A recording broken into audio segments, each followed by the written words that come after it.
Hi, everybody, and welcome to another episode of Freeing Your Mind podcast. I'm your host, Daniel Dukeman, and this week I have with me Miss Hailey Funk. Hailey, how are you? I'm so good. How are you, Daniel? I'm good, thanks. I'm really glad that I got to get Hailey to come on. We met about a month or so ago, had a really good conversation, and talked about different things that we're working on in our lives, and we really connected in the mental health space. And so that really furthered the conversation as to coming onto the podcast and talking some more so Hailey could share her story and we could have a good conversation. So, Hailey, why don't you tell us about yourself? Thanks so much, Daniel. And thank you for giving me the space to come on this with you. I really appreciate it. Absolutely. Um, like Daniel said, we connected due to a mutual mentor in the personal development space, like self-help space, I guess you could say. But a little bit about me is I'm 23 years old. I am honestly kind of a little bit of everything. I'm a writer, an entrepreneur, a traveler, a little hippie sometimes. Um, for me, I don't really have like any set thing that I'm doing. I'm kind of doing a little bit of everything right now, and I'm learning things and trying things and growing, and I'm just being 23, exploring the world and working on myself while I do. So, Awesome. pretty much. And you've had like it's pretty amazing like what you've done in your life for a 23-year-old because you've spent some time, a significant amount of time traveling. And most of that was in Europe, right? Yeah, it was. And thank you, by the way. Yeah, I have spent the last 2 years traveling in Europe. Most of it was in Germany and the United Kingdom, and that's something that I hold near and dear to me is traveling.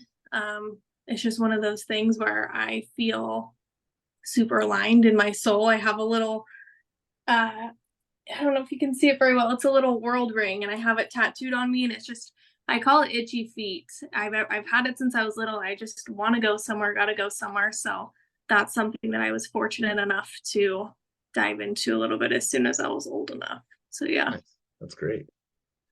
So, what brought you to where you're at today? Like we talked a little bit about your upbringing and how you had struggled with some things with mental health and um you're actually originally from Utah, which is where I'm living now.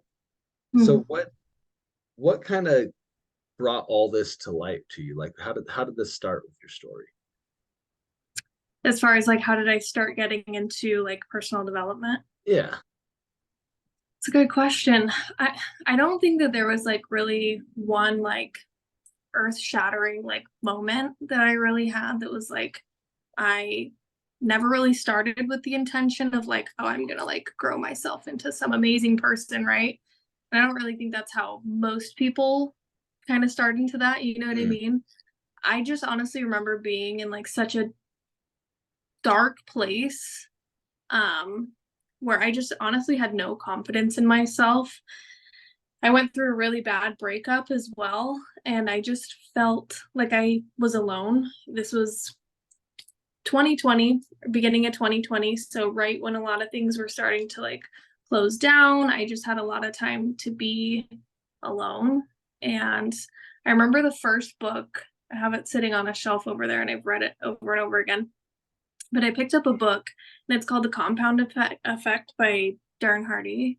Have you ever read that one? I haven't. It's exactly like it sounds, where it's like just talking about like the compounding effect of like your habits, your actions. And that was the first thing that like made me like really evaluate the trajectory of my own life and just like really anything. I had never taken a moment to like step back and just like evaluate literally myself, my life, anything whatsoever. And so that book was super eye-opening. And just from there it began to tumble into where I'm at today. Nice. That's great. And so for you, you found that, you discovered that, and that kind of got the ball rolling. Mm-hmm. When you read that book, was that your intention, or it was just, hey, there's a book, I'm gonna read it? Yeah, I honestly don't even know like where I found that book. I don't even remember if it was like recommended to me. Like I truly have no idea, but I think it was like divine timing that for whatever reason I read that book, because I've never like read a personal help book. I've never like seriously just like lived my life in such a autopilot like mode where it just never occurred to me that you should like even worry about those things. Like I just didn't grow up in a household where that was like ever a conversation. Like I didn't grow up around that kind of like people. So I truly think it was like divine intervention that that was supposed to happen. I have no idea how I stumbled across it to this day. Nice. So like the household that you grew up in is probably pretty similar to the households that most of us have grown up in, where um, we're just very much normal, I guess you would say, or like what the societal norm would presume that we should be. Mm-hmm. Um, I was always kind of just like very much encouraged to take the safe route in life, Yeah. and the secure job with the retirement, the healthcare, and all those things. And it wasn't like a lack of love, but it was very much just like, I think probably like a worry that if things don't go right, but like at least if you do this, you have something at the end of it all. And I don't think that really ever fully allows us to truly live our lives if we go that route. Some people are completely content, but others very much are not. Yeah, totally. I totally agree. Yeah, it's like I think a lot of us grow up in a place where a lot of that fear is just projected from generation to generation, and there always has to be that one person that like breaks the mold, and it is scary because it totally goes against the grain of like this is what security is, this is what you're supposed to do, that this is what's known, this is what everybody else is doing, when in reality it's like, is it really that secure compared to what you want to go do? I don't know. Who knows? Yeah, and I think it's very much just how well have you mapped it out and identified potential pitfalls and roadblocks, and at least maybe even just knowing that they're going to be there, and figuring out that sometimes you have to take another route to get to the Yeah. same place. I had owned a business before. I had owned a grocery store for a while with my ex-wife, and we went into it like we thought we were just going to go kick ass and like take over the world. And we learned so much, but we got our asses kicked Did you? back. Oh my God. But we weren't prepared. Like ultimately, I can see now that we didn't have a plan A, a plan B. Like we were just like, we're gonna just run this grocery store, and it's gonna be Yeah. great. It's gonna be awesome. Like our kids can come to work with us. It's gonna be amazing. But we weren't prepared. We weren't prepared for all the variables that are there. We weren't prepared to hit obstacles and then figure out how to pivot. Yeah. And I think if you plan those things out, or at least acknowledge that they exist, and train your brain to pivot and to do those things, Hmm. there's somebody had said a quote that like if you're gonna fail, like fail fast, so then you can move on really quick. And I think that's really like how you end up making that scary thing a secure thing. Because Hmm. if you can build something once, you can build it again. And if you can find a way around an obstacle, you're going to be fine. And Yeah. really, even in that secure path that we're taught to take, those obstacles are still there. Yeah, they are. I'm curious, just real quick, what a grocery store. What made you guys decide to want to do that? So my ex-wife was a corporate manager for Safeway at Oh, like 17 or 18 years old. Like she was still in high school, and she had like her first job, she started pushing carts there and worked her way up into the holy cow. management end of things. So like really got after it. And my thought and her thought was like, well, regardless of the economy, whatever happens, everybody needs food. Yeah. So you might as well be the people selling the food. And I really had no background in grocery. I've never worked in retail other than that. I was firefighter by trade, but I've managed people. So I'm like, I can Mhm. manage people, like that's no problem. I butchered all my own game. So I was like, this place has a meat counter. Like, cool. I'll work behind the meat counter and do management stuff. She does bookkeeping. Like, we got this. So we kind of had a little plan, but Mhm. we never put time into like the mindset and the development of what you really need to actually succeed. And I don't think we were coachable either. Mhm. But that was the reasoning behind the grocery store. It sounded like a great idea. It was fun. I enjoyed it, even with all the heartache that came along with it. But I think your failures you tend to learn so much more from than your successes. Totally, totally. What was like a big lesson that you had learned from that? Like, what would you do differently? So I think like the very first thing was like always due diligence. The We did not do enough due diligence, and that kind of set us up for failure Mm. just initially. And then I think it's important to be able to trust your employees, but I think we blindly trusted them Mm. without actually setting better wow, that word just completely escaped me. Boundaries. Setting better boundaries with them just right out of the gate, whatever those are, and then let that trust build versus Mhm. just you're here to have a job. I'm going to trust that you're going to do it. And the I think those were two things. And then another thing with it was definitely just that you don't ever know what you think you know. And if you're Mhm. too confident in what you think you know, that's going to burn you because you actually have to know what you know and know what you don't know, even more importantly. Yeah.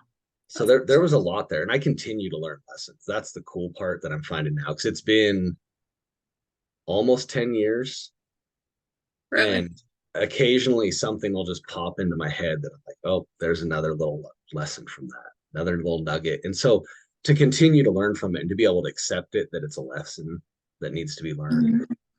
and in the end owning it. Um, that was what made the failure the easiest to accept was owning it. Just I can blame it on all kinds of things, but in the end, I signed the paper to buy it. Mhm. I ran it. I own it.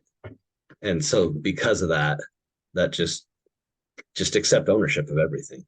As my dog comes into the shot. Shut- That's so cute. Usually she No, just doesn't bother me. She wants the attention. So for I you, what's that? I said I love it. I have like Yeah. a big, massive hole in my heart because I want a dog so bad. And I just do not, I'm not in the place to get a dog. Yeah. So I love a dog. It's so cute. Once you get there, she's been a great dog. So she's actually like I don't know if we'd ever talked about it. She's actually a service dog. Oh, And really? I had gotten her during it would have been during the pandemic. And Okay.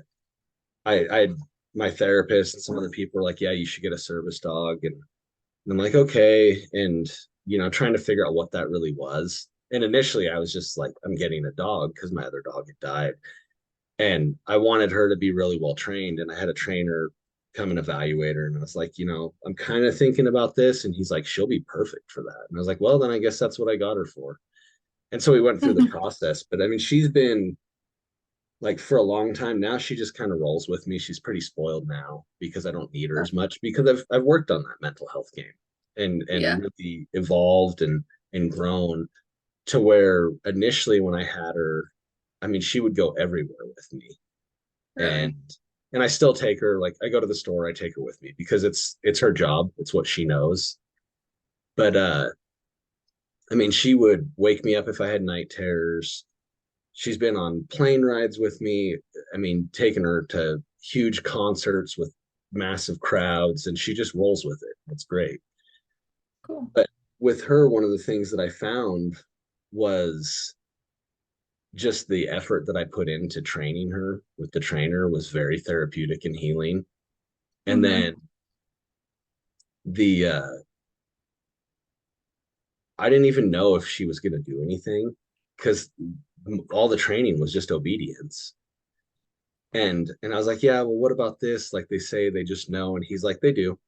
And like even on the internet, like because she would like alert, she would jump up on me or like nudge me if I started kind of like exhibiting disassociating behavior. Really? So if something triggered me, and I was like, well, how do they know? And the trainer's just like, Brian's just like, they Like, just no. know. They'll figure it out because they're around you enough. Because she had actually just started waking me up on her own when I had night terrors frequent. And so he figured out how to encourage that and like set up training scenarios so she would do it consistently. And then eventually, like she would just start nudging me. Like I had instances where I was just like out of body. And the only thing that stopped me from doing something really, really stupid was that she jumped up on me and started like pouncing on my back and barking. And that was the only thing that stopped me from like, I probably would have been in jail if she wouldn't have stopped me. So she's like my absolute best friend, like rolls with me everywhere. And I pretty much, she rarely goes anywhere without me. That's Um, so yeah, it's way cool to have around. One thing I have noticed because of the circle of people that I've started to hang out with um, through the mentoring group and everything, like lots of close Mhm. friends, it makes it hard for her to behave when I go to events because she's like, "Oh, I know all these people; they're my people." and, but Like, and hey that's guys. just because she's kind of spoiled now. But yeah, she's just like an amazing dog. Love having her around. I never thought that a service dog was really a thing for PTSD, but Yeah, it's amazing what they can do. that's incredible. Is Yeah. that was that after you were done? Because you're no longer doing like actively doing firefighting service, No, are you? I still am. Okay. Yeah, it's just part of my job now because um I have a lot of other duties that I do. Um and unfortunately I'm not my employer doesn't really want me to talk about my work, so we won't dive into it too much. Oh, But yeah, it's all good. So but yeah, so still doing the fire thing and was still doing it at the time. And she just really helped like kind of take me to that next level with healing. And that was one of the things that I noticed as we grow and progress. Like it's not really ever just one thing. There's one thing that kind of starts the ball rolling, and then we pick up these other modalities along the way. totally. Yeah. And I mean, have you experienced that? Like there's you started with a book, but there's other things. I know you do other things that you work on for yourself and to grow and develop and to be better mentally. Do you want to share some of those? Oh yeah, for sure. I feel like touching on the topic of like pets, my cat that I have, she's probably been like one of the most like healing companions to have with me. Like, and you don't, and that's not what I initially got her for, but just Mm, like their companionship is just like healing. Like the way that they're so intuitive is like mm, just such a crazy special thing. But I mean, some of the things that I've gotten into is like meditation. Meditation has been a huge thing that I now do daily versus like it used to just be occasional, where it's like I'm sure you meditate, right? mm. Yep. This like feeling that you get that's like I don't know how to explain it, where it's like euphoric, but it's like you're just like at peace and Mm, you're just like present, and it's this feeling that you can't really describe, but like when you feel it and then you're done, it's like wow, that like felt really good. And mm, I just like constantly want to feel that as much as possible. And like when you start to do it enough, the cool thing is you can find that like in other places, like outside of your meditation and like mm, sitting down. You know what I mean? So like finding those things where you're just like experiencing that peace, that euphoric feeling. So meditation has been like a really huge one. Same with like yoga. mm, Yoga's been something I've really been into, where it's like I think as far as like being in the lion's den has really, really helped me to like, oh, my like my physical health is like a priority. It's not just like a luxury or like a, oh, I can take care of myself when I'm older. Like it's a requirement. It's your vehicle. Like Mm. you have to take care of this thing. Like it's not an option to not. And I've never really had like good habits like that. And so the gym and like yoga to like really stretch out my body on like rest days or even for like my second workout has been like such a, again, one of those things where you just like feel a lot of peace, you feel really present, and it feels so good to like stretch Mm. and you have release like in your muscles or like your emotions and things like that. So those have been some really cool modalities. Or have you ever done like one thing I've been trying for the last couple of weeks is like sound baths. Is that I've something heard you've ever done? some, yeah, but I haven't really gotten into it. It's something that, I mean, I've listened to like some sound bath music and stuff like that, and it is very relaxing and just kind of gives you a space. And Yep. that's been great. I've never actually gone to like there's places that do like sound bath meditation, sound bath breath work, all these different Hmm. things. I just haven't been able to get to any of those. Yeah, it's so cool. What's been like for you, like some of the things that you've, because it's so interesting, like how just things like totally work different and like resonate differently with people. I'm curious for you, like what's been some things for you? So I mean, beyond like, I mean, I had years of therapy and ketamine treatments, which was a huge breakthrough. I mean, I am such a huge proponent of it. Like it's just incredible. But even after all that, when I got to that space where I'm like, I'm pretty good, like I feel like I'm good. But I was open to try new things. And Hmm. like I had never really meditated. That was something that my therapist had recommended early on, but I wasn't in a space where I could really ever like gain from it. I was like, yeah, I get it, but it's not for me. And Hmm. Brittany had actually pushed me into it. She was like, no, you really need to try it. I'm like, yeah, it doesn't work though. Like it doesn't work for me. And she's like, well, no, you really got to just like commit to it. Really Like gotta it's gonna, try. you got to really try it. It's not just like, hey, I tried. So like, really, that was end of last year, beginning of this year. I'm gonna say like beginning of this year. Um, I was just like, okay, I'm gonna do this. And so I just started with like the Headspace app. And so it Oh was yeah. like couple like it started like 2 minutes, you know. Hmm. And then eventually I ditched that, got a different app, and just now do like any type of meditation. I can just sit there and just breathe and just focus on breath and get somewhere now. And once it clicked. But it took, I'm gonna say it took over a month, maybe a couple months. There was a point where on that Headspace app, it would keep track of how many days you had gone into the app. And I remember going like, wow, it's been almost 100 days. And I want Crazy. to say it was around that mark that finally I was like, well, there is something to this. Yeah. And and there is some benefit to it. So that actually meditation was huge once I was able to actually be in a spot where I could trust myself to actually put in the effort.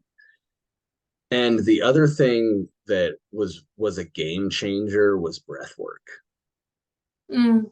And I had never even really heard of breath work until um, it was at a fly-in event at Sean's warehouse, and they did a women's event the day before, and that was Mhm. actually the same. That was the first time I met Brittany in person, Oh really? um, because I'd come on her podcast and we had really got to know each other. We kept talking after the podcast and just started developing this relationship. And that was the first time I met her in person. And they did breath work at the women's event the day before. And she Hmm. was like, we did this breath work. And I was like, oh yeah, I know all about this. Like, and whatever. And she's like, no, I didn't. Like it was, I was thinking like breathing meditation, but just the specific rhythmic breathing that they do with it. And I've actually had Jen Cole on this podcast who facilitated that breath work. And I have since gone to many of her sessions that she does. And Brittany and I have done couples breath work with her. And the first time that I did breath work, I had such a emotional breakthrough on things that I didn't even realize I still had buried in me, like from traumas and different things. And it was just amazing. And it was cool too because I was extra nervous about it, but I think at the time she was 10.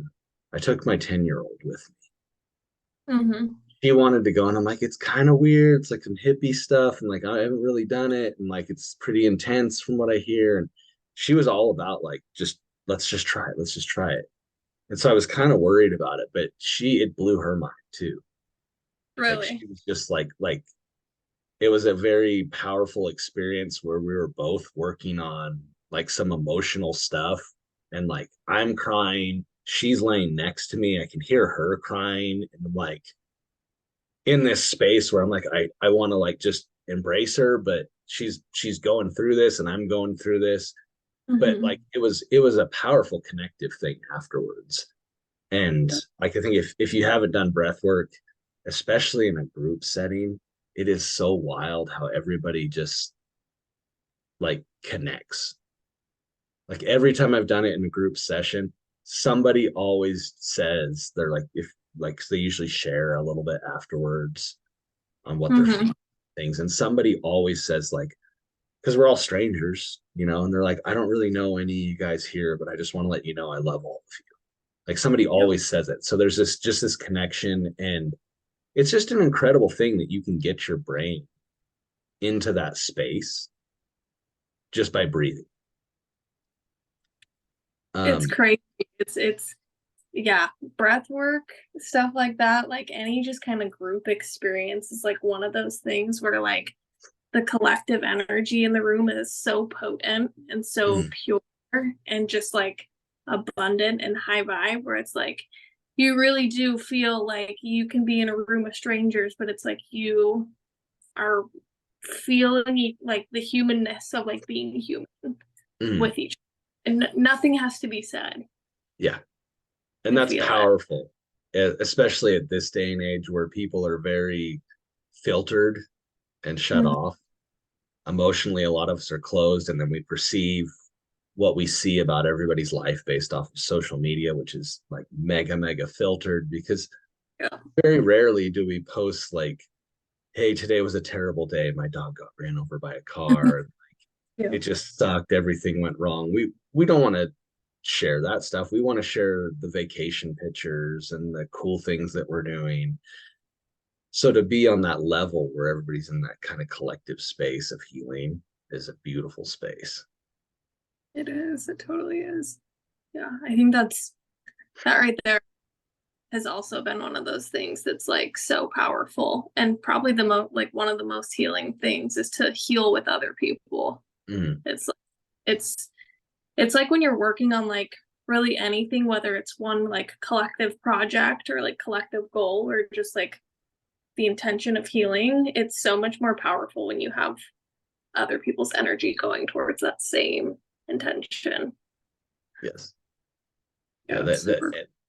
the energy is powerful for sure. And I think we don't often recognize, a lot of us, that it's there. Like I never had even really been able to identify that until recently, until the last year, of just that like no, there really is like this energy around us, and it's Yeah. and we kind of talk about it, but I had never really thought about it on the level of what it truly is, that we are all energy. That, Mm-hmm. the energy we output is either negative or positive, and just all those things to just raise that vibrational energy, which is just elevating us, elevating our mood, elevating our mental health, our physical health. And or we can very much slow it down and repress it through, abusing drugs and alcohol, being negative, just spewing hate. And when you start to really recognize it on such a different level, because like even through like meditating, breath work, even just anything that gets you into that personal space, you tend to feel like the vibration. Mm-hmm. Like you can feel, I guess you're just more in tune to your body. Yeah. And so you can tell, like when I get done meditating in the morning, I feel like it's not tingly, like I almost want to describe it like if your foot falls asleep or something, Yeah. or like your arm falls asleep, but it's not that same intensity of tingly, but it's just you can feel just like your body's just tingly. It's alive. Yep. It's like a static, but not Mhm. quite. It's just like you feel energy for Yeah. sure. And I What's think that? what's that? Go ahead. I Go just ahead. think recognizing that is a powerful thing.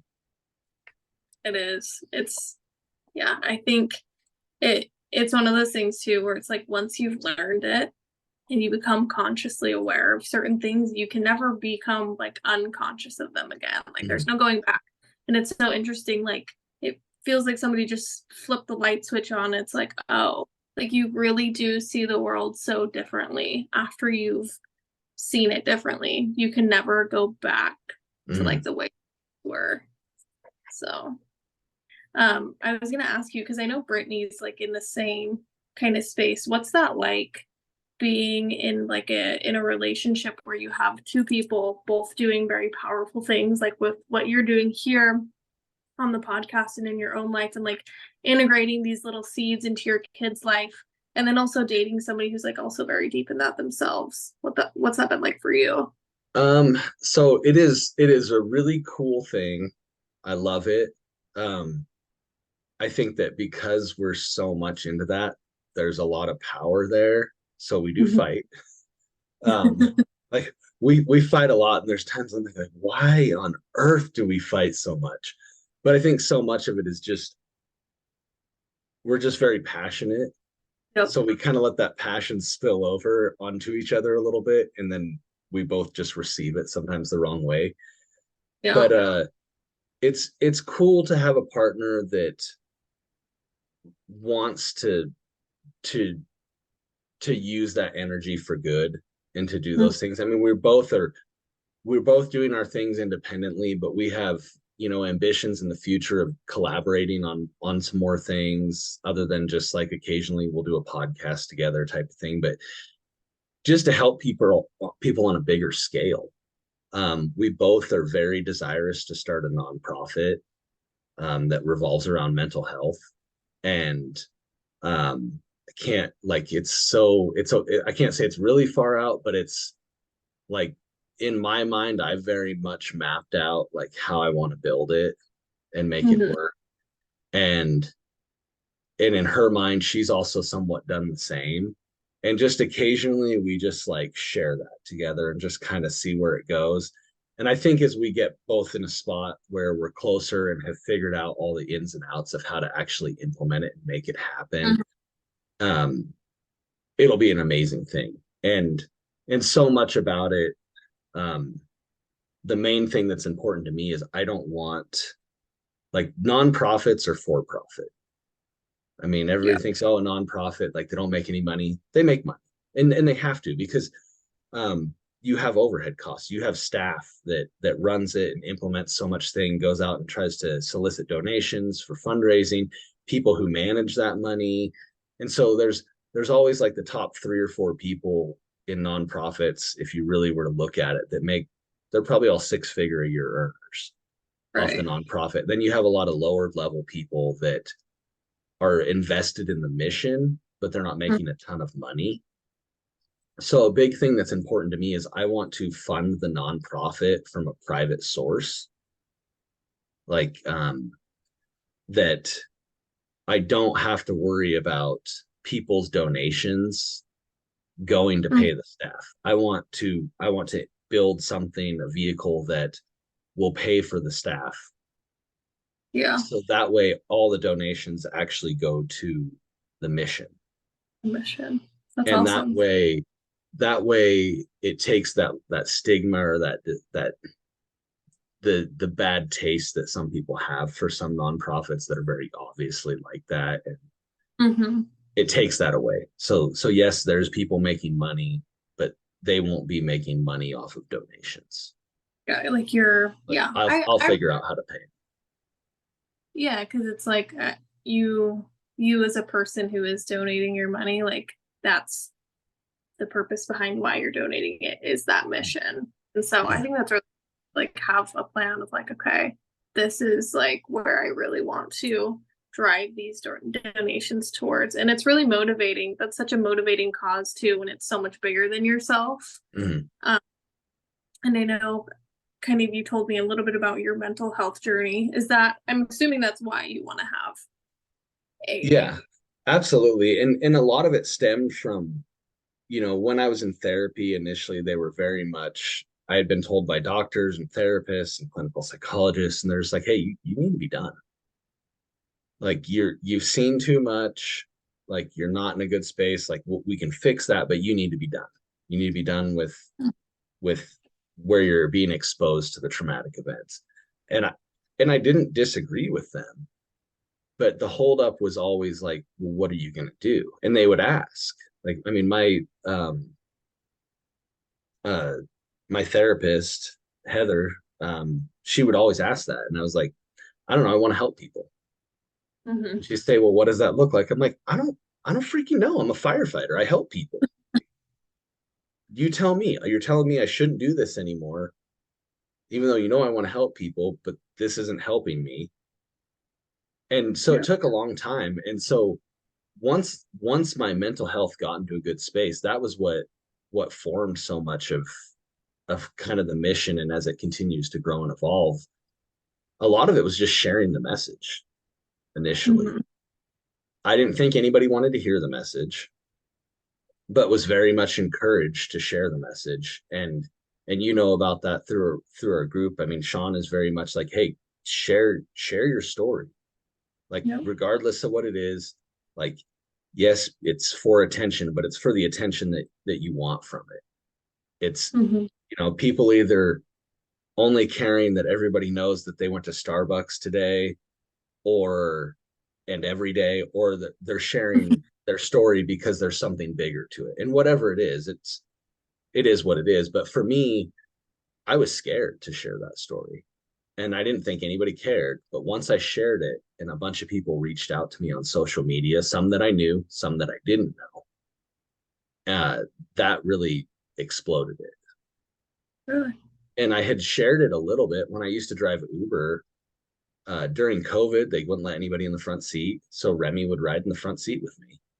Mhm. And she was still like in the transition from being trained to certified. So it was a really good way to get her exposed to a lot of loud drunk people in the middle of the night, situations that would potentially put her on edge. So you just more environmentals to keep the dog going and Yeah. keep her just like this calm, bulletproof dog, right? Well, a lot of people asked me, they're like, well, was it really a service dog? Or you just buy the vest to put, so you could take your dog to work? And so then it would spawn these conversations at a point which I really wasn't healed yet. I was still in a very bad space. So I'm like driving a car through Salt Lake, crying, telling people my story. Oh, and but then they'd have these responses that they were like, God, I wish my brother would have. And you're like, what? And they're like, yeah, he was a police officer and he killed himself. He had PTSD. And so then you'd hear these other things and you're like, oh my God, like it's not just me. wow. And so that started it. But even at that, I'm like, yeah, these people are all drunk. Like I just caught them when they're at that point of the night where they're all like, love you, bro. And so like some of them were genuine, some of them you're like, maybe not. But I had some really amazing experiences where um, I'd end up parking the car and having a conversation with somebody for 20, 30 minutes. And they would spill their guts about some horrific thing that they had been through. Um, or a guy that told me that the last 20 years he thought he was all alone. He's like, I've been sitting here fighting this silently, and you're the first person that's ever told me that you're exactly like me. I just got goosebumps. And it's crazy. And it's so amazing that because I didn't think I was doing anything special by sharing it. Like I kind of felt weird sharing it, but I kind of just instinctually felt at times to share it. And I feel like God nudges us. And Mhm. so when we feel that nudge, if we recognize it and we don't take advantage of that and go, okay, I hear you, I'm going to do it, we miss an opportunity. And so I just kind of eventually rolled with that. Like if I get nudged and I recognize it, I'm just going to share it. And there was a lot of beautiful experiences just in Uber. like driving people around. Like who would have thought? Yeah. But once it was online, that snowballed it. And then doing some podcasts and Instagram lives. And before I knew it, I was just at this point where I'm like, I think I'm just going to start a podcast. Hmm. And that's been where we've been at since February. And I love so much being able to share not only my story, but share the stories of others and how they came to thrive because we're all unique and we all have these beautiful, just beautiful and a train wreck at the same time of a story that's unique to us. And just by us being willing to share it, it resonates with somebody. And if it resonates with somebody, that allows them to go, oh, well, if they can change, I can change. Hmm. And that's really just the catalyst behind it all. Because I recognize now that like life is such a beautiful thing, and I wouldn't trade it for anything. Like I have very intense moments at times where I'm just like, God, I'm so thankful that I didn't quit years ago. Like when I was at that point where I was like, this is it, I'm gonna quit. I am so thankful that I didn't because they're just the shift has happened. And it takes so long sometimes, but once it hits hard, you're just like, no, I'm I love this life. Yeah. So Crazy. it's a wild thing. It is. And thank you for sharing that with me. That's Yeah, of course. just even listening to that. I I know we've talked about it a little bit, but kind of with, I mean, your own journey, where, well, I guess, how do I, where do you see yourself? I know you talked about like the nonprofit that you want to do, but I want to know more about like what do you wish for yourself? Because you came from a place of having, like you said, PTSD, growing up in a place where you were taught to be, very cut and dry, just like be safe, no risks, and tried some things you felt like you weren't prepared for to now this place that you find yourself in now. What else are you wishing for yourself, or what are you wishing for your kids? I know you try to integrate a lot of this in for them too. Yeah, I mean, my main thing is just I want to continue to shine my light and make my light brighter because I want to help more people. I truly do love helping people and I've actually gotten to a point where I find that helping people in the mental health space, I find so much more rewarding than helping people in the fire and EMS space. Mm-hmm. Even though it's like, no, it's totally needed and everything, but I just feel like I enjoy this space more. So definitely to continue to grow that. But my hope is just always that, of course, I want to raise my kids to be the best humans that they can possibly be and to truly love themselves and to know that they can accomplish anything they want and to be supportive of that. Because like societally, our parents do the best they can, given the tools that they were given from their parents. And so like I will never have any remorse for the way my parents raised me because they're both wonderful people and I love them dearly. And I know that they very much did the best they could. And I wouldn't even say like I wouldn't even accuse them of doing anything wrong Mm-hmm. because I don't think that we really can necessarily do anything wrong with the tools that we're equipped with. Now, if we go out and get new tools that are better, so we know better, but then we continue to do wrong or to do the old way that is not as good, like good, better, best. Once you learn best, you can't just do good. Right. So there's no like hard feelings with anybody in my life, but I very much want to just truly try to love everybody and to help as many people as I can and further my self development so I can do that and shine bright enough that my kids see that and want to be that light as well. And as far as like there's so many paths in life and so many directions that you can go. I'm very much have started to come with the standpoint of that I just want it all. that I'm just going to go after everything um, that I decide is worth my time and effort to pour into, and just the abundance of it, right? Mhm. That to not ever come from a place of scarcity, because it's very easy for us to do, but to come from a place of abundance and recognize that the world like truly is your oyster. Everything is at your fingertips if you're willing to do the work to reach out and grab it. And so for me, I've made the shift that I just very much see the world as just a limitless place, that I can have whatever I want out of this life if I just want it. If I want it bad enough, I'll go after it. And I want people to see that too, because I don't ever see things as a competition, because other than ourselves, we're in competition with ourselves. But Mhm. nobody's going to put you out of business in life. That's just an excuse. Yeah, I mean, a bigger company might come in and offer you a really nice check and buy you out, but that's not a fail. That's still a success. That's a win. I mean, if you Mhm. build a company and some company buys you out for millions and millions of dollars, you take those millions of dollars and go build something bigger. It's a Mhm. win, and it just gives you an opportunity to win bigger. And it's just, I just want everybody to see life that way. Amen to that. Amen to that. Did you It's did you also feel that way, like that the world was your oyster, that you could put your mind to, or excuse me, achieve anything that you set your mind to? Or is that a I place that you came? I always wanted more, and I always had big dreams, but I lacked focus and the ability to actually implement those things. Okay.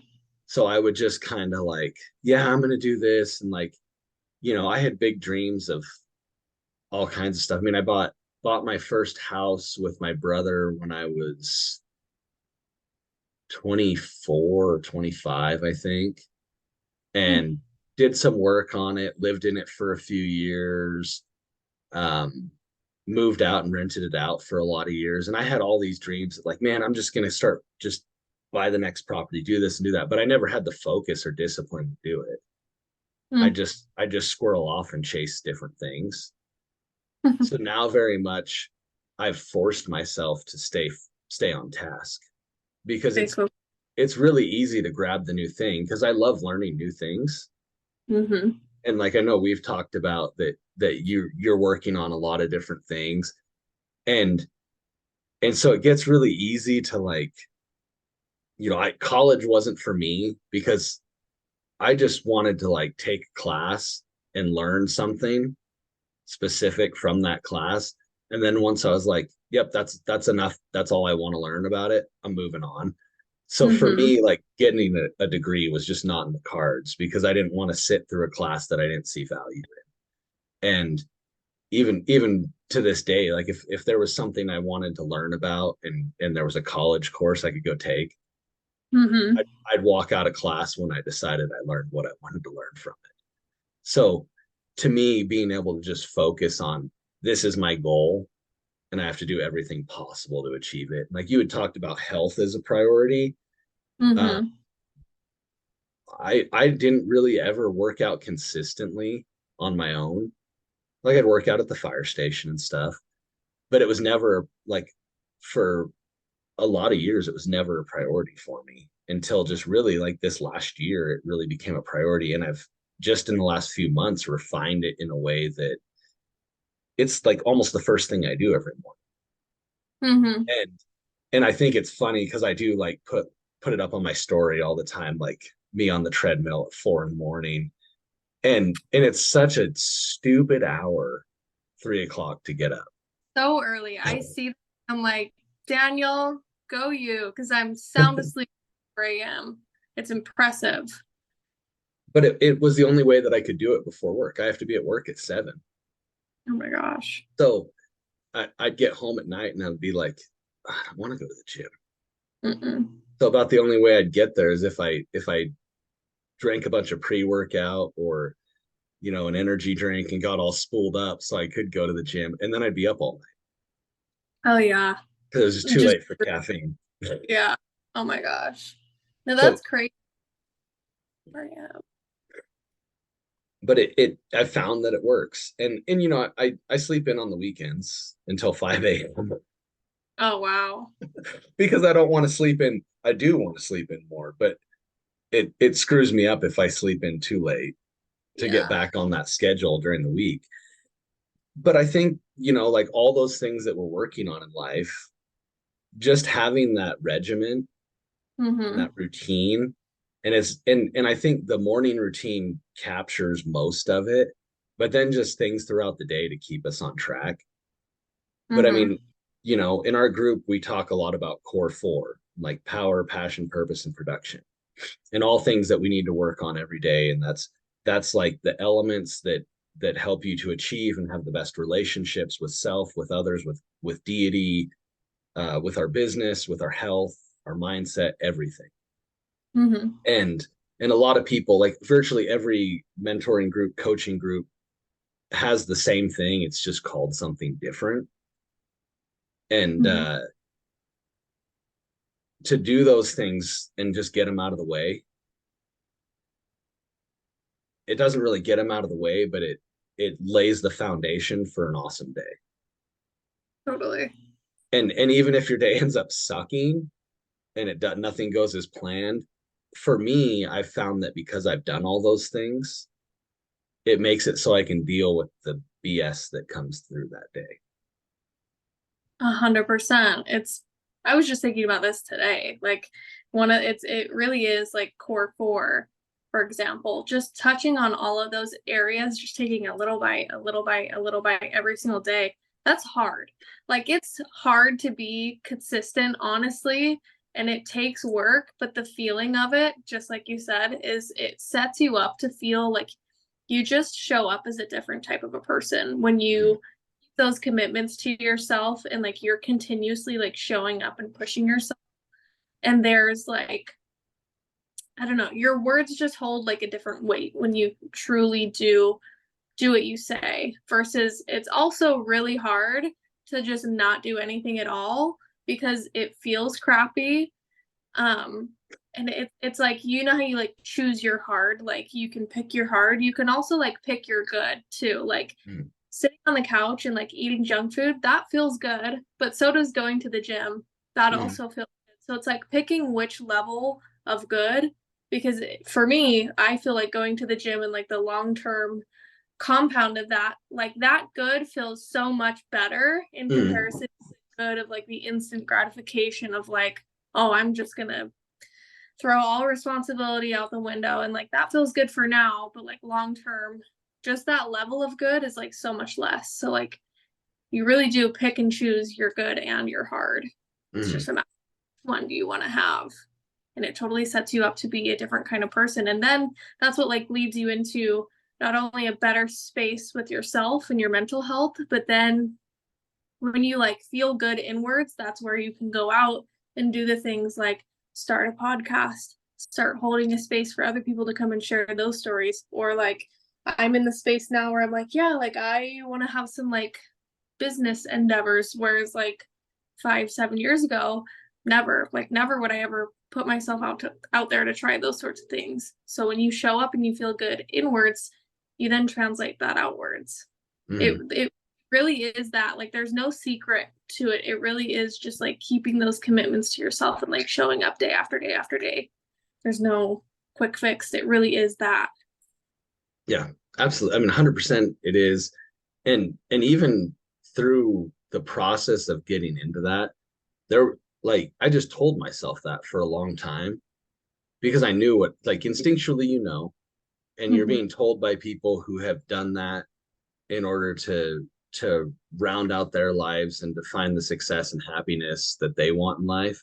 So instinctually, you know, and they're telling you to do it, and you're telling yourself to do it. But there is a point where you stop telling yourself that, like, no, this is really the way, and you just start knowing it is. Mm-hmm.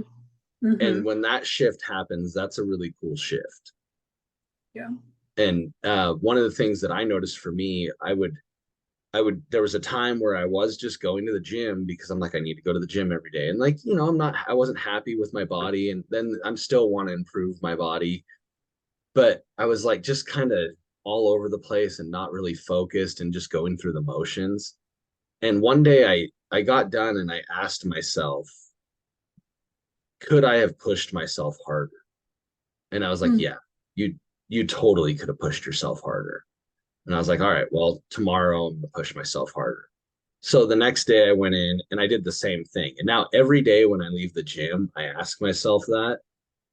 And it forces me to push myself a little bit harder every day. And Mm. one of my favorite things is because I'm at the gym so early, the early crowd starts showing up at 5:15 when I'm leaving. And I like walking out of the gym more like staggering like a drunk person covered in sweat because I'm just exhausted and Yep. just like tunnel vision. That's my favorite part. Because then Hmm. when I ask myself, could I push myself harder? The answer is still always yes. But I sit Hmm. down in that car and I go, oh, fuck yeah, you kicked your ass today. And I Oh love yeah. it. I love that. That's such a good question. And that's such a eh, the gym's such a cool place. It's one of those places where it's like you ask yourself a question like that, and it really is just that level of honesty in your own mind. It's like, okay, do I want to quit? Yes. Yes, I do. This fucking Mm-hmm. sucks. But could I keep going? Could I push harder? If the answer is yes, then it's like, okay, it's one of those things where it's like, I'm going to go harder. And you do that day after day after day. Like the Mm-hmm. question is no longer, do I want to? It's, could I go harder? Did I push Mm-hmm. myself? Good. And then it starts to change you because you keep doing it day after day after day. And once you've seen yourself push yourself to a certain level, then the next day when it's hard, you're like, okay, I already pushed myself yesterday to this level. I can do Yeah. it again. I wonder how much like further I could push myself again and again and again and again Yeah. And until it is absolutely that. And there's something that I want to try to do. And I was thinking about it this morning because, a lot of times as we push ourselves, we increase weight. Maybe we're doing bicep curls or whatever it is we're doing. We're increasing the weight, or we're just staying with the same weight but doing more reps. And there's times where I go in there and I'm like, okay, well, I did 40 pounds for my arms for bicep curls this time. And like I've already done all these other arm exercises. So at this point, I'm kind of tired. I'm like, well, maybe I'll just stick with 40. mm-hmm, And then you're like, well, it's only 5 pounds more. And so mm-hmm, then you just force through it. And then just to be able to give yourself everything you got to just get that last one up, even if the form's not perfect, but just get it up. and mm-hmm, and then to do it again the next week and the next time and just continue to improve and grow and maybe even yeah you might increase enough weight that you're not going to get the 10 reps that you're supposed to get but you get 8 but mm-hmm, you do it to the point of like there is not a chance in hell that I could get another one. mm-hmm, And it really got me thinking about we look at that and like we think well that's heavy like maybe 30 pounds is your heavy. But then at some point at the gym, like you're still lifting that same 30 pounds, but it doesn't feel as heavy. It still weighs the same, but you've just mm-hmm. gotten stronger. And so the thought came to my mind, I actually want to go through my work, like my average workout, and figure out the total weight lifted. Oh, that's a good idea. Because when you think about it, like, well, for certain exercises that are like really hard to do, because it's like a shoulder exercise, so you can't do a ton of weight to get it up. Mm-hmm, But even at that, maybe it's only 20 pounds, but you've done 10 reps and you've done 3 sets of those. So, mm-hmm, so 20 times 10 is 200. And then you times that by two because it's each arm. And mm-hmm. so now you're 400. And then you've done that 3 times. Well, now you're at 1,200 pounds that you've lifted. You didn't lift it all at once, but that's just one exercise. And then you go through and like, okay, it's a 45-minute, hour-long workout, and you've done anywhere from like 6 to 10 exercises that all Mm-hmm. have 3 sets and various weights. So how much weight did you actually lift in an hour? That's cool. That'd be such a cool breakdown to just like see like in total how much you're doing with your body, like every single workout. Because I mean, I bet you're easily in the 10,000 pound range for most people. Oh yeah, I'm sure. And then when you look at that and you're like, well, I can't pick up 10,000 pounds. But because you've broken it down into these small little chunks, it's like the elephant with one bite at a Yes. time, right? You're not going to do it all in one bite, but little bites, and eventually you get there. And it's the same with that. Like nobody can just go and throw 10,000 pounds up in the air and be like, yep, strong. Did it. But but you can do it 20 pounds at a time, 50 pounds at a time. That's And such a good analogy. because Perfect. it's just the mental, right? And throughout that, as it gets hard, you're like, no, I can do two more. I can do Yeah. two more. Take a little break. All right, I'm going to do another set. Mm-hmm. And so you're strengthening your mind, and you literally are strong enough to lift 10,000 pounds. Yeah. But you're smart enough to do it little by little Yeah. instead of By just trying to pick up a car. rep by rep by rep Mm, by elephant, bite of the elephant, bite of the elephant. Yeah.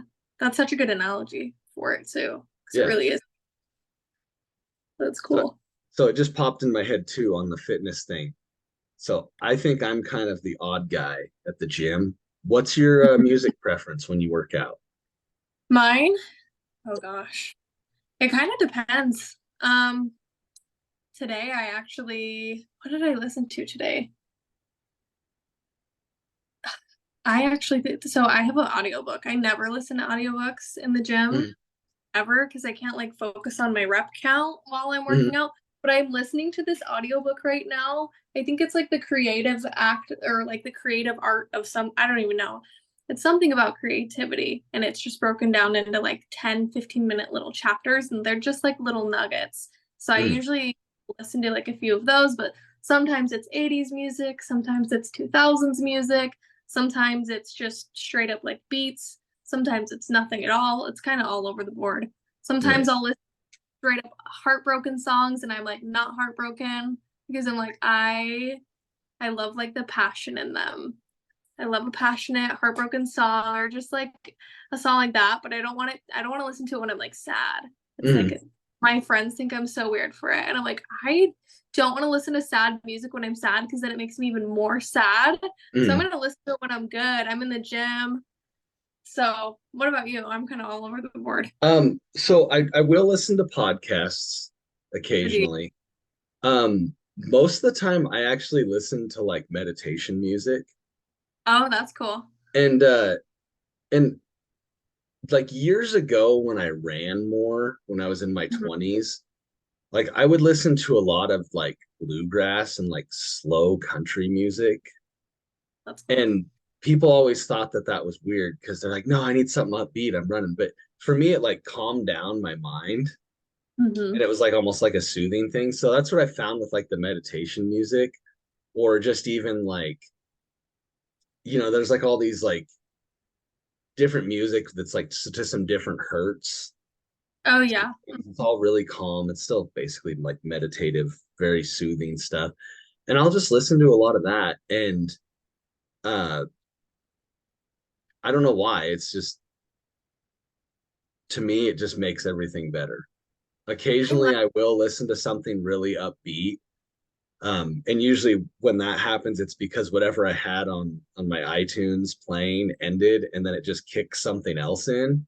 And so then mhm. all of a sudden it'll be something like really upbeat, which is kind of nice sometimes when you're finishing out your workout to get that last little pump. But for the most part, I'm just like in a very Cool. slow, calm space when I work out because I found that it is very soothing. Um, Hmm. a lot of clarity comes in that space for me. Oh, yeah. Like I love that. I'm gonna try that tomorrow and I'll probably text you and tell you all about Yeah, it. I think yeah. that sounds cool. Like I the it's so interesting. Like when you go for a walk, like I've started going on walks lately and just listening to meditation music. Mm, Um, or like just no music at all and just like the clarity or like the downloads that you have when you're just moving your body, the things that like will move into the space of your mind is so cool. It's like literally one like those are the moments where you truly like have so much clarity where you don't necessarily need to be like trying to think of anything but like suddenly an idea will come or a solution to a problem that you're having, or maybe just like a, a message from deity for something that you're dealing with. And it's like, yeah, I love to do that. So I can imagine that you're in the gym, you're moving your body, like you're gonna have that same level of like clarity and calm Mm. and like body connection. I've never thought about that. That's such a good idea to listen to meditation music in the gym. Yeah, and I don't even know why I thought of that right now, but most people that I know are pretty upbeat music in the Mhm. gym. And you know, the gym I go to always has music playing, and they actually have a pretty good variety. Like Yeah. I don't really know what the setup is playing coming out of their office to hit all the speakers, but uh, you know, a lot sometimes it'll be classic rock, sometimes it'll be like hip hop, other times it'll be like just a variety of stuff. But it's kind of interesting because you know that's playing and you have some people that are just going with that. You have other people listening to stuff, and I don't have conversations in the gym. I just go to get in and get out. And you know, there's like a couple people that I do know that are sometimes in there in the morning and like, you know, I'll say hi real quick, but that's about it. Like I don't stop my workout Yeah. to talk. I'm not there to socialize. But it is kind of a fascinating thing what gives us the drive while we're in that space. Because uh I think, you know, the working out is way more mental than physical. Yeah. It just manifests itself in a physical way by us feeling fatigued and sweaty and you know our muscles are sore. But in order to do those things, that's all mental. And it's like Hmm. probably 90% mental. Hmm. And the side effect of that is the muscle gain and the fat reduction. But it's so much of our lives revolves around that mental space. Oh yeah, totally. It's your mind will want to give out way before your body does. Yeah. And when you reach that point of like, oh, I want to give up, it comes back to that question of could I push harder? Could I keep going? Because it's your mind usually that's wanting to quit. And it's like, okay. And it's the same thing with like life. When you're doing something that's like hard or uncomfortable or like vulnerable, it's like, oh, I want to quit. It's your mind that wants to quit more often than not. Like it's amazing what our bodies can do when you like are more aware of that dialogue in your mind and you're like, okay, I could keep going. I could push harder, you know? Yeah. Yeah, definitely. And it is that, and it's more impressive to me when we discover that we can. Mm-hmm. Um, Over the last few months, I've gotten into cold showers because Oh, yeah. I don't have a cold plunge and and I don't take my whole shower cold. Like I'll get in and you know, take my shower, but right at the Mm-hmm. end, I'll just turn it to cold. And initially it was like just get your whole body covered in the cold water and get out. Like it was just trying to get through it. And Mm-hmm. then it kind of got to a point where it was like, okay, like 2 minutes just kind of became the norm. But it was Yep. still like just keep moving or something to keep your mind off of it. And I think it was last month. It might have been like the day after my last ketamine appointment. And I turned the shower to cold and I was just thankful for it. Like cold water hit me and I was just grateful. And I was just like, I love this. Thank you. And I just stood there. And I felt like I could have stood there forever. Mm. And it was a weird spot to be in because I stood there for a long time and just let the cold water pour over me and just was grateful for it and how good it felt. And since then I've actually really started to enjoy the discomfort. Mm. Mm-hmm. Before I was doing it just because I was trying to push myself and there is like some health benefits to it and there's definitely some mental stuff to it too because Mm-hmm. it's not comfortable. But it was a weird spot to be in where I just was grateful for the discomfort and Mm-hmm. embraced it. And I found that I just stood there and had a conversation with myself about like recognizing that I was grateful for that because that was a key component to me being able to continue to grow and to be successful in a lot of the projects that I'm working on, which I can't wait till I can just talk about them openly. It's killing Well, me. But I mean, like you and I talked about it, so you know, but um like being able to be successful in those things and start to see real goals achieved, and then and being able to see things in such a long-term way with such great clarity, and just being able to recognize that the the discomfort that you put yourself through at the gym, and I wouldn't really say meditation is uncomfortable, but it's hard at first. hmm And there's still mornings sometimes where it takes me 3 or 4 minutes to really get into that space, because I, even though it's that early in the morning and it's one of the first things I do, my mind is running instantly. hmm But recognizing that those things are the catalyst to help us achieve whatever it is we want, whether it's more mental clarity, happiness in life, better relationships, being able to get our mental health into a place where we thrive and we enjoy life. And I hmm had told myself when I started that 3 a.m. routine that I'm very much doing this because the life that I'm building won't happen unless I start living.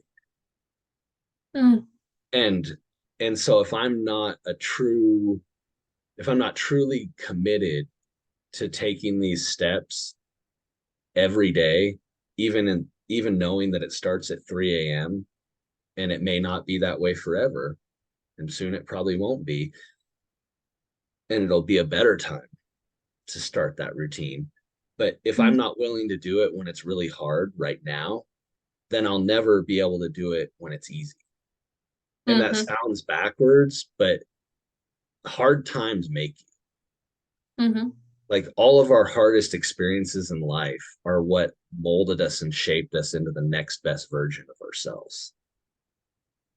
Yeah. It's like it's like it kind of reminds me of something I was reading the other day with building a new life. In order to construct a new life, that also will require deconstruction of what you've already built. So Mm, it really building and deconstructing and building and deconstructing, and it can change over time, but it really is the daily inputs that give you the daily outputs. I know Sean talks a lot about what your life looks like right now is due to the efforts that you did 10, 18 months ago. And it is that like input, and it's not always easy. And usually it is when it is hard that it's the most beneficial. That's when mm, it's the most important. Because if it was easy, we probably would have been doing it already. You know what I mean? Like, and I love that you're as crazy as I am because I love cold showers, by the way. And everybody's like, nope, no, thank you. And I totally wish I had a cold plunge thing too, but I'm the same way where I'm like, shower it is. And it's one of those things where it's like, it's kind of like that space that we talked about where you mm, feel that euphoric feeling and you kind of are in this energetic world between worlds, between your mm. inner world and your outer world. And it's just this like void of like space that you're in. It's such a cool feeling. I love them. Yeah. And for me, I've always had a big connection to water. Have you? Um, where I grew up, there was a lot of rivers, and they're just beautiful blue-green rivers out in Northern California. And so very much that was a part of my life. I spent like some of my greatest mental clarity before I started this journey in my Mhm. 20s was just standing on a riverbank all day and just fishing. And I'd stand out in the rain and just fish and be soaked, but it didn't matter. Just catch some fish, throw them back, catch fish, throw them back, and just take in just the sound and the beauty and like the water's clarity. And even to a point where in my 20s, like if I came across a nice creek out in the woods, and I worked for the Forest Service for years, and Cool. a big part of my job, I was in fire prevention, so I'd just drive around in the woods all day, and I hmm would totally like that. It's hot and that's a nice creek, so I just strip down and jump in the creek really quick or in the river, and then throw my clothes back on, on the off chance that somebody would come down the road and catch me. But that That's funny. connection to water, like so much that when I moved away from there and moved to central Nebraska and had the grocery store, Hmm. We had come back to visit at one point, and I told my ex-wife to pull over, and she's like, "What?" And I said, "Pull over right here, right here." And she goes, "Why?" I said, "Because the river's calling." And I just got out and like stripped down to my underwear and jumped in the river. And my kids, I only had, I think it was just the two girls at that point. And they wanted to go swim too at that point. I'm like, I, just get them in here, you know. So we like all just hurry and like get in and get wet. And she's like, "We don't have towels." I'm like, "It doesn't matter. I Like love that. it's just that connection." And so I most resonate with that with cold water. I mean, I love a good hot shower. It feels great, but that cold water, it just breathes life into you, to me Mhm. anyway. Yeah. And and I'm even that way still, where there's days where I'm just like, screw it. Let's go up the hill, up the mountain, and go to the creek. And yeah, Mhm. it's not as great as what I grew up with, but it's good enough. And I think my kids have kind of developed that connection too. My oldest, uh, she she experienced that as a child. I mean, she was at the river every day for the first 2, 3 years of her life during the Wow. summer months. So it's always impressive to me to watch her, because she'll just find a deep spot in the creek and she'll just sit down and get like to here in the water, and she'll just Hmm. stay there the whole time and just chill and look around and just, and I'm like, dang, like, and she's 14 and she'll just chill. She didn't care. And it's cold, it's all snow melt, but she'll just Hmm. hang out, you know, and everybody else will kind of like, will jump in and get out and like, you know, play around, but she'll just sit there the whole time in that water. Just, and I think it's just her connection. She probably doesn't know that that's what it is, but Yeah.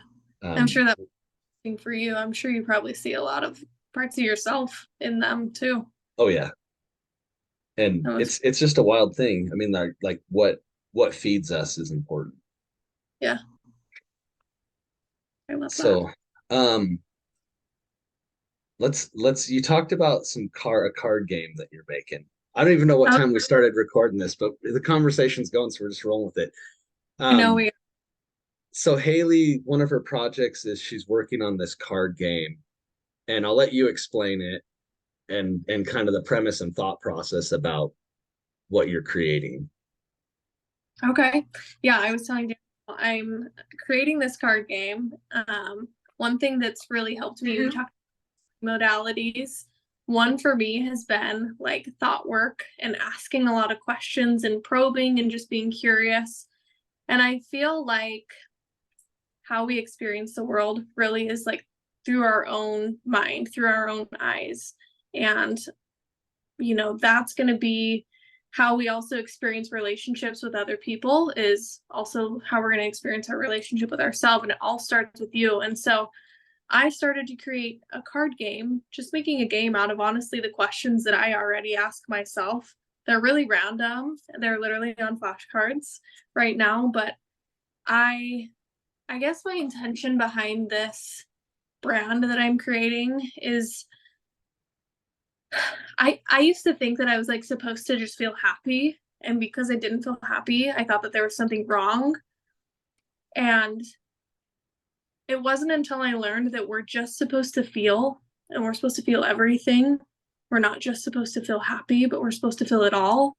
That like I had a lot more peace. Life became a lot more enjoyable.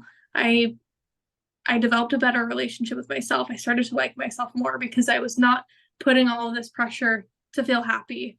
I could finally be like honest with myself about things. And so that all honestly started through just asking questions.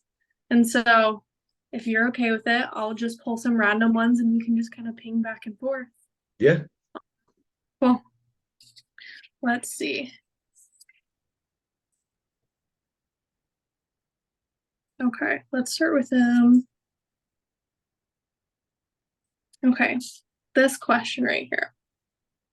Tell me Tell me a story about the most beautiful, truest love story that you can imagine for yourself. Wow. Um, I think it would be just when you genuinely feel love from someone Mhm. or something instantly. Um, which I have experienced. Hmm. There's people that I've connected with and just felt like a genuine love for them right Hmm. away, and not even knowing them necessarily, um, or anything about them. Never had interacted with them before, but just meeting somebody and feeling that connection right away, and being able to know that you can just like comfortably tell them that you love them, Hmm.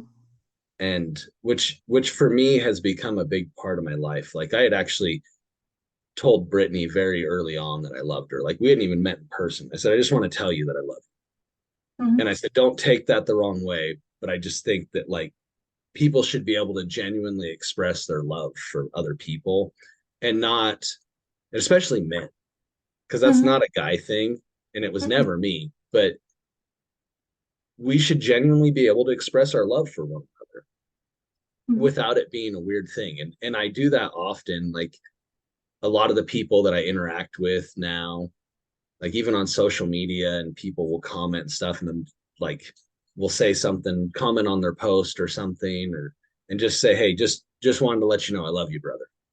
Hmm. And I think that goes a long way. And I tend to do the same thing with women too. It actually is harder for me to do with women because I don't want to, like, it's the mental thing where you don't want to come off as being perceived as like a creepy guy. So a lot of times I'll Hmm. just be like, hey, love you, sister, and just leave it at that, or love you, lady, something. But we should be able to just express that because love is deep on so many levels. Yep. um and it's not always the romantic intimate side, which is always beautiful, but there's so many beautiful layers of love on on a personal side, just recognizing the person's energy and their spirit and their personality. Hmm. I love that. And it's so true, especially I feel like there is men have such a different experience as compared to women where we're told to encourage to share our feelings and be honest, like, hey, I love you, and it not be weird. But then at the same time you see a lot of backhanded stuff when men come out and like are honest like that. You see a lot of like ridicule for it, so it like puts you back in your shell, or even Mm. expressing that like towards a woman, or like being open and vulnerable and saying like, hey, like I'm scared, or hey, I feel uncertain. And there are times where like I'm sure men will experience like women in relationships like making them feel shameful, and then they'll regret being like open and expressive about stuff like that. When Mm. in we're all human, we should be able to express freely and openly and honestly and express everything. I think that's I love that you brought in to that question also, that like love is not always romantic. There's platonic love, there's family love, there's romantic love. There's so many different kinds, and it's so pure. Nothing about true love is like creepy. You know what Mm. I mean? Yeah, So I love that. That's a great answer, by the way. thanks. This is fun. I usually get to ask all the questions. And like, you're good at asking questions though, so you might have a little knack here.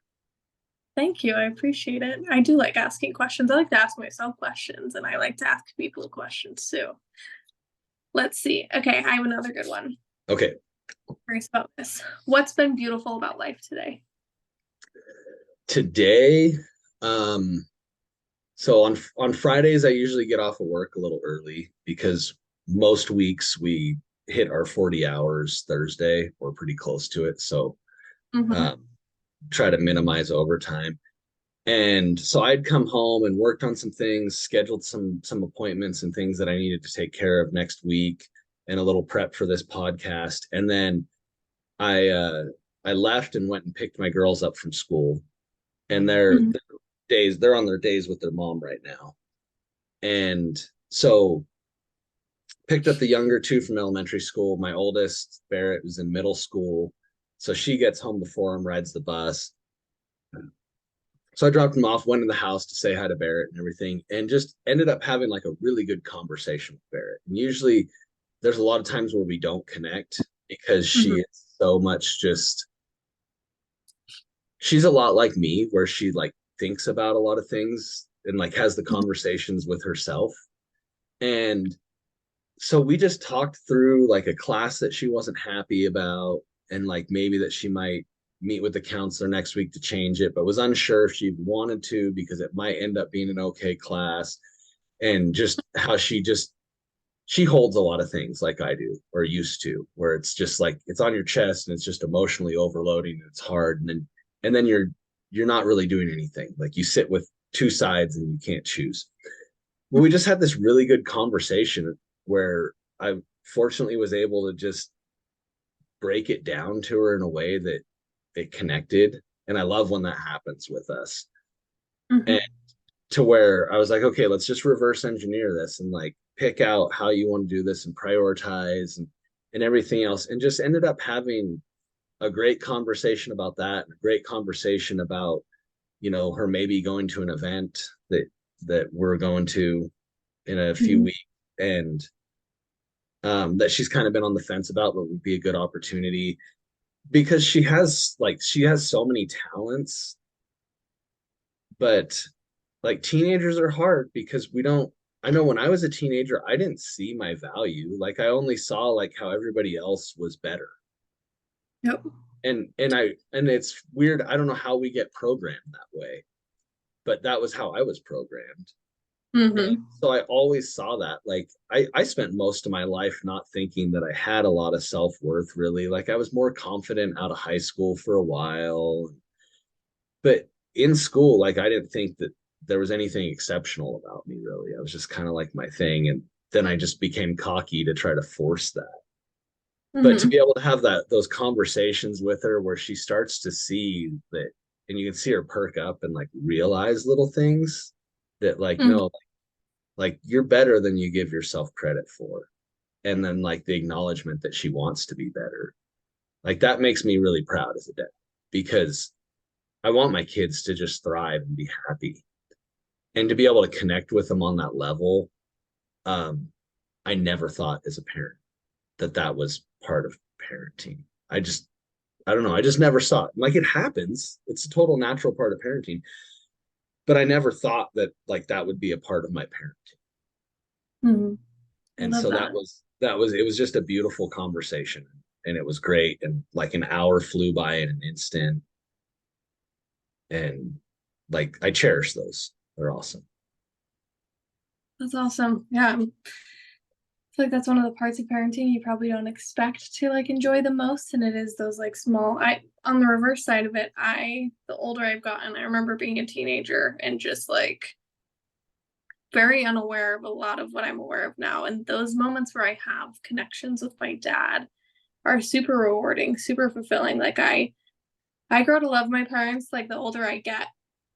And I enjoy like having those conversations with them now. And those are some of like my most beautiful parts of my day. Like I wasn't close with my parents growing up, but like now calling them multiple times a week, like that's some of the best parts of my week is like connecting with my parents and just having those conversations about like this is what's going on in my life, what's going on in yours, or like having that conversation of like this is where I'm at, kind of at a crossroads. Those are I love those kinds of conversations. Yeah. I love it. And you Yeah, need they're to talk. big. What was that? I said they're big. I could when we have that transition. They are. Uh, And you need to tell your daughter. I would love to see her at LDO. yeah, I'm hoping like she has till tomorrow to decide. And of course, by the time this podcast gets out, that decision will be made. But yeah, hopefully she goes. I think it'd be great. I mean, she's like I love all my kids and I love seeing like all their unique little awesome things to them because they are so unique. And it's funny watching that as they grow up because they're all just babies and helpless at first, but then like as the personalities grow and then just seeing them like kind of start to discover themselves and like what their interests are, and Mm-hmm. it's pretty neat. And it's fascinating to me from the standpoint, I mean, I love observing it because I'm still discovering myself. Oh yeah. And I don't think we ever stop doing that. Like just like I don't think we ever stop growing. Like we can choose to, but um we can grow and evolve as much as we seek to. And Mm-hmm. Um, so it's just fascinating. It's fascinating watching other people go through it, but it's even more fascinating watching your children go through I bet. I bet that's like a really cool experience it. Yeah. to see. Okay. I have one other question for All you. right. All right, let's do it. This one's a deep one. Are you ready? Sure. Is there anything that's keeping you up at night? If Wow. so, Is there two parts? If so, what is it? What's what is keeping it? Um, I would say right now for me, I've never been a good sleeper.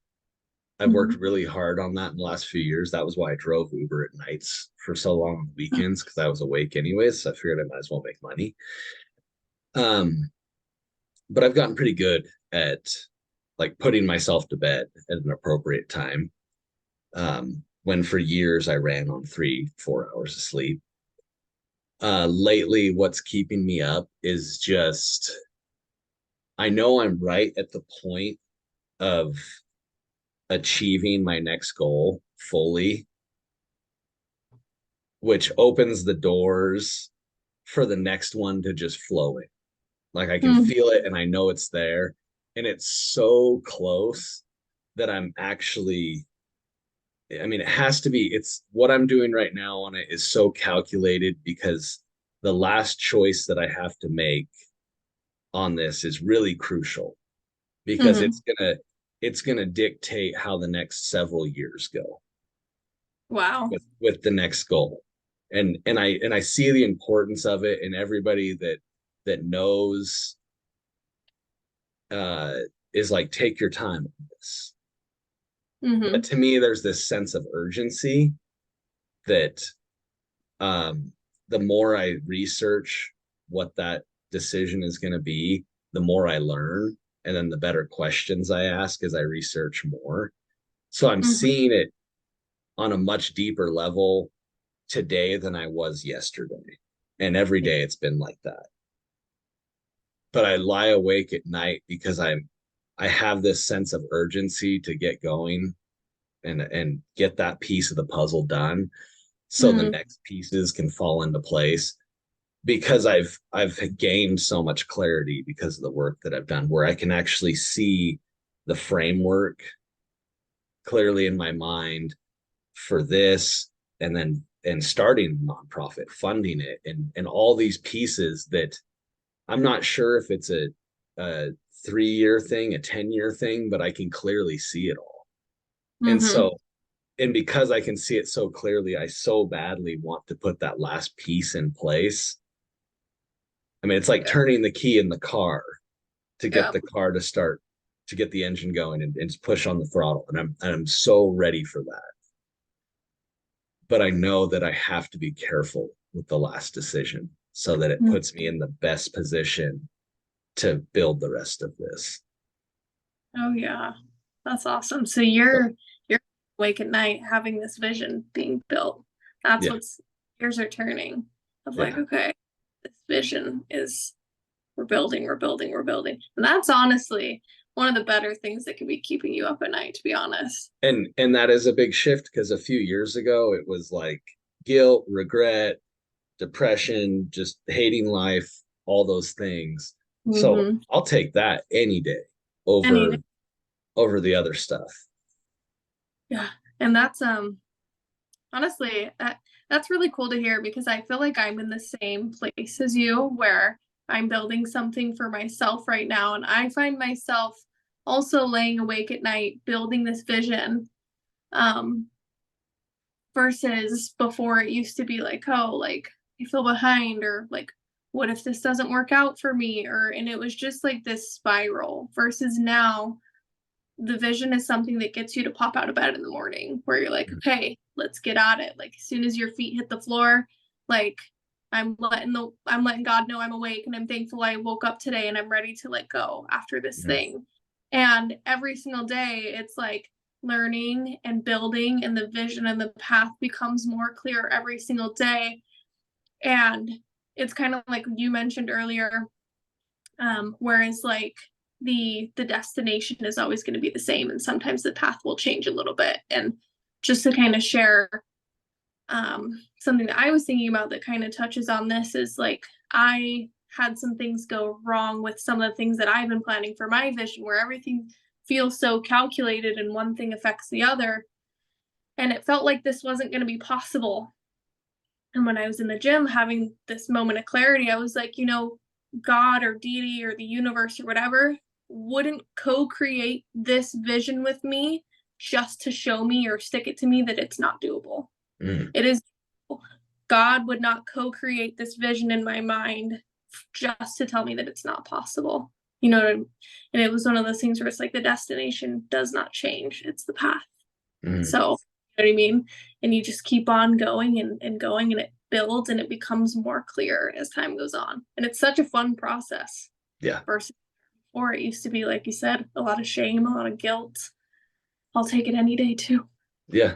And it's fascinating because even when I came home from work and I set up, like, added 3 more appointments to my week next week, and I was Wow. starting to feel overwhelmed. And it's like I go to work in the morning, then every day of the week, pretty much, I have 2 appointments now.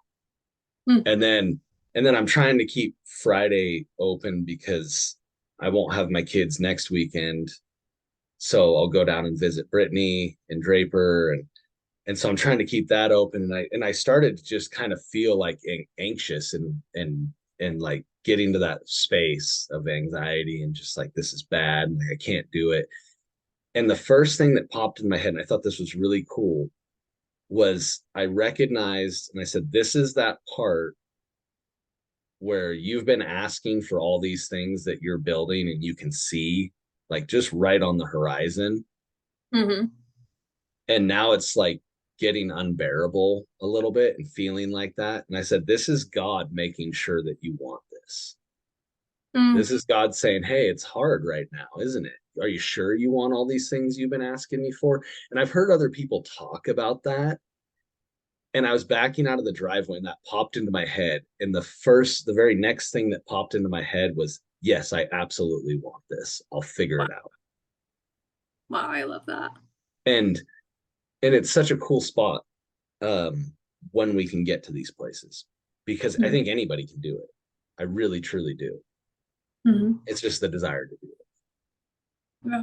It's something you and I both know really well, to be on one end of the spectrum of feeling very low self-worth, very unsure if like you're even feeling up for today, to then be in that place where it's like, yes, God, I am sure that this is what I want.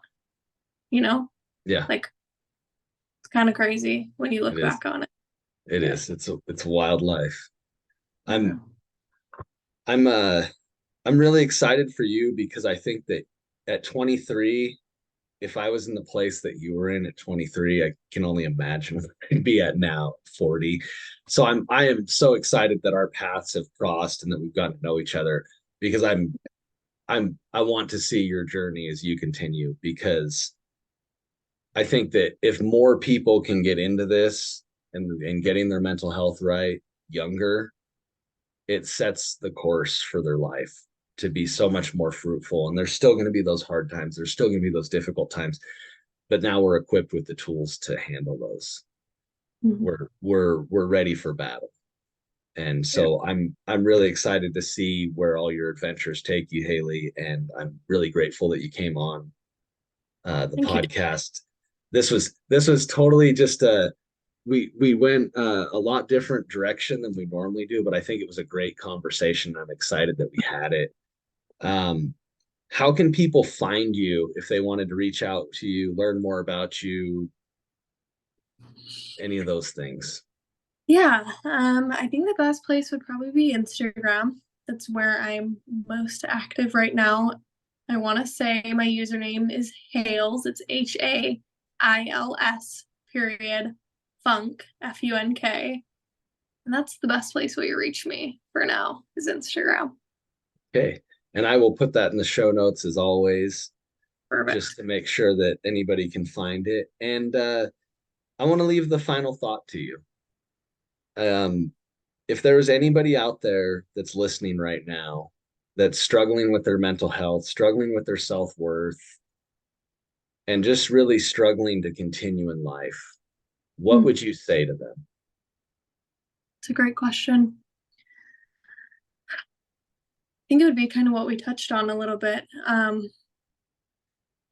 think all of us have something, whether it be even just a whisper in the back of your mind saying, I want more than this. Like this that I'm living right now, this isn't what I want. I something more, like whether you know what that is or not is besides the point, but that little whisper, it's there for a reason. And those visions that you have in your mind, whether they're, just a seed right now or they're growing, I guess my message would be, like I said, God is not co-creating those things with you just to tell you that it can't be done. God is co-creating those things with you to show you all of the possibilities, and you need to take that seed and protect it. And if I could just leave one thing or even drill this into my own head years ago, if I could leave one little message in everybody's head, is that those visions that you're co-creating in your mind with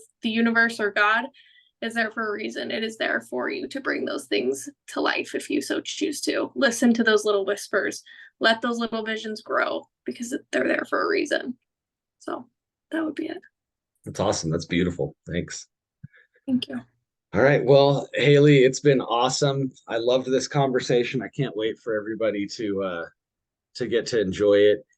And thank you everybody for tuning into another episode of Freeing Your Mind podcast. If there's anything that either of us can do to help you on your journey, please reach out. We're happy to help. And we'll catch you guys next week. Love y'all. God bless.